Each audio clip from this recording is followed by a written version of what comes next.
Isa ka ba sa mahilig sa mga kwentong kababalaghan? Kung oo ang sagot mo, ay siguradong magugustuhan mo ang video na ito. Talaga namang marami sa atin ang gustong-gusto ang istoryang naglalaman ng katatakutan. Ito ay nagbibigay ng excitement at kilabot sa mga nakikinig nito. Kaya naman, ating pag-usapan ang tungkol sa 10 nakakatakot na urban legend sa Pilipinas. Number 1. Ahas sa Robinson's Galleria.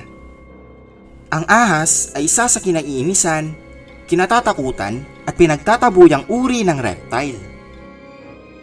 Ito ay matatagpuan sa masusukal na damuhan, mga butas sa lupa at maging sa katubigan. Kadalasan itong nakatira sa kagubatan. Subalit paano kung sabihin ko sa inyong merong isang higanting ahas ang makikita sa isang mall? Maniniwala ba kayo? Ang kwentong ito ay patuloy na pinag-uusapan at palaisipan para sa ilan. Sinasabing meron daw isang kalahating tao at kalahating ahas na nakakulong sa isang malalim at madilim na lugar ng Robinson's Galleria. May ilang naniniwala at meron din namang hindi. Isa itong misteryosong usapin na patuloy pa ring iniimbestigahan o inaalam kung ito ba ay may katotohanan. Number 2. White Lady sa Balete Drive. Maraming mga tao ang nakakaalam sa kwento tungkol sa isang babaeng may mahabang buhok at nakasuot ng puting bestida sa Balete Drive sa Quezon City. Ang babaeng ito raw ay nagpapakita sa mga motorista o mga nagmamaneho ng sari-saring sasakyan na napapadaan sa mismong lugar. Ayon sa mga nakarinig ng istorya, ang babaeng ito ay maaaring biktima ng isang krimen mula sa mga taong walang takot sa batas. Pinaniniwalaan din na ang White Lady na ito ay multo ng isang babaeng humihingi ng hustisya o katarungan sa kanyang sinapit. Number 3. Lost City of Biringan. Malamang ay marami ng mga tao sa Pilipinas, partikular na sa Kabisayaan, ang nakakaalam ng kwento tungkol sa misteryosong lungsod na tinatawag na Biringan.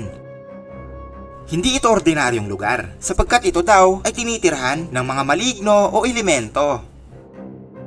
Ang mga engkanto ang siyang namamahala dito at may mga pagkakataon din daw na nangunguha ng mga tao ang mga nilalang na ito upang isama sa kanilang kaharian. Walang eksaktong lokasyon sa mapa ang Biringan, gayunpaman sinasabing ito ay matatagpuan sa Samar. Ang lungsod ay hindi pangkaraniwan. Ito ay punong-puno ng ginto, palamuti at marami pang iba.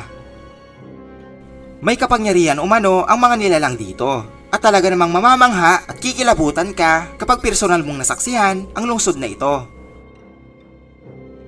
Number 4. Maria Labo. Si Maria Labo ay isang misteryosong babae na kilala rin sa Kabisayaan. Ayon sa kwento, si Maria ay isang OFW na nagtrabaho upang suportahan ang kanyang pamilya. Nang umuwi siya sa Pilipinas, ay tila nag-iba umano ang asal at pag-iisip nito hanggang sa dumating sa puntong iniluto nito at kinain ang sarili niyang mga anak.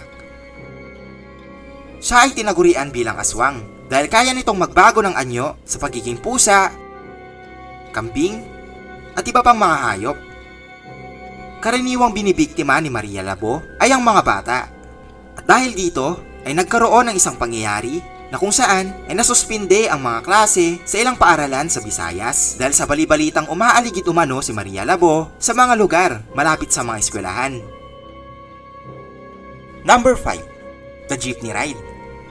Ang urban legend na ito ay nagsimula sa isang kwento ng babaeng pumara sa isang jeep sa kaligitnaan ng gabi. Pagsakay ng babae ay napansin niyang walang kahit anumang pasahero sa loob ng jeep kundi siya lang. Habang bumabiyahe ay nakatitig ang driver sa pasahero. Nang malapit na ang babae sa kanyang bababaan, ay agad niya itong ipinagsabi sa driver. Ngunit imbis na huminto, ay nagtuloy-tuloy lang ang pagmamaneho nito dahilan para makaramdam siya ng matinding kaba dahil naiisip nitong merong hindi magandang gagawin sa kanya ang driver ng jeep.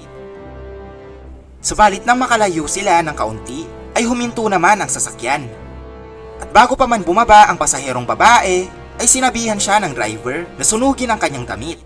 Dahil ng oras na tinitignan siya nito, ay walang ulo ang babae. Number 6. Mount Cristobal. Popular ang kwentong ito sa iba't ibang parte ng Pilipinas. Sinasabing ang bundok na ito raw ay nababalot ng hiwaga at kababalaghan. Ang Mount Cristobal ay matatagpuan sa boundary ng Laguna at Quezon. Tinitirahan daw ng mga multo, demonyo, at iba't ibang elemento ang bundok na ito ayon sa mga kumakalat na istorya. Ngunit ayon naman sa iba ay wala pang sapat na katibayan kung ito ay totoo o hindi. Sapagkat ang dapat katakutan sa bundok na ito ay hindi mga maligno o mga multo, kundi ang mga mababangis na hayop gaya ng ahas at ligaw na asong gubat na maaaring umatake sa mga tao. Bukod dito, may mga bangin o mga delikadong lugar din sa Mount Cristobal na sadyang hindi ligtas puntahan. Kaya't ang pag-iingat ay mas mahalaga kaysa sa anumang paniniwala.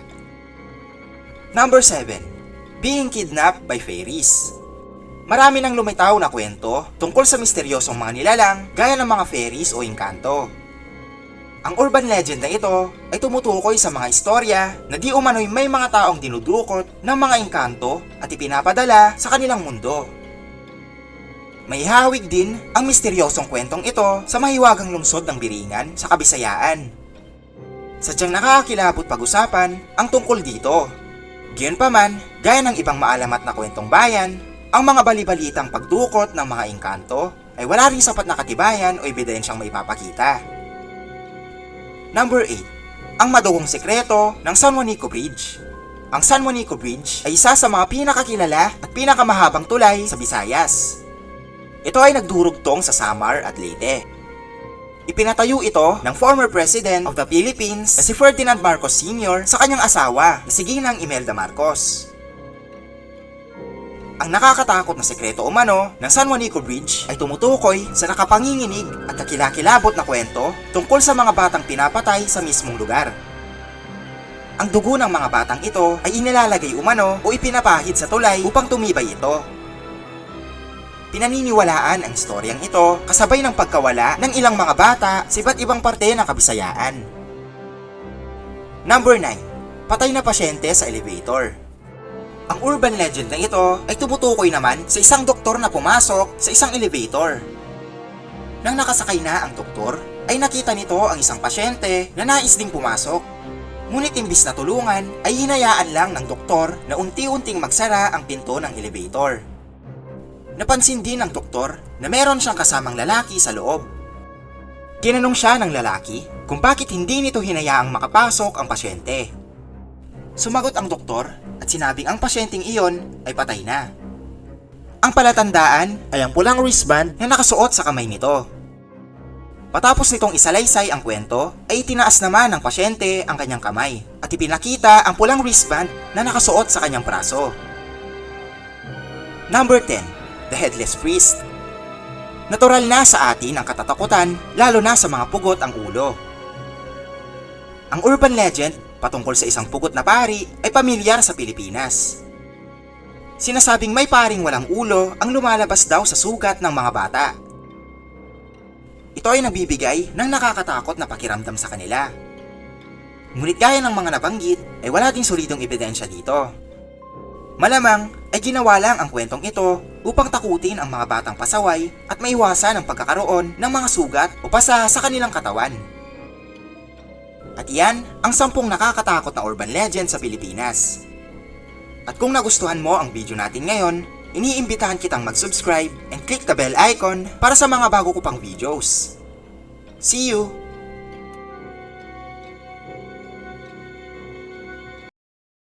It's street time.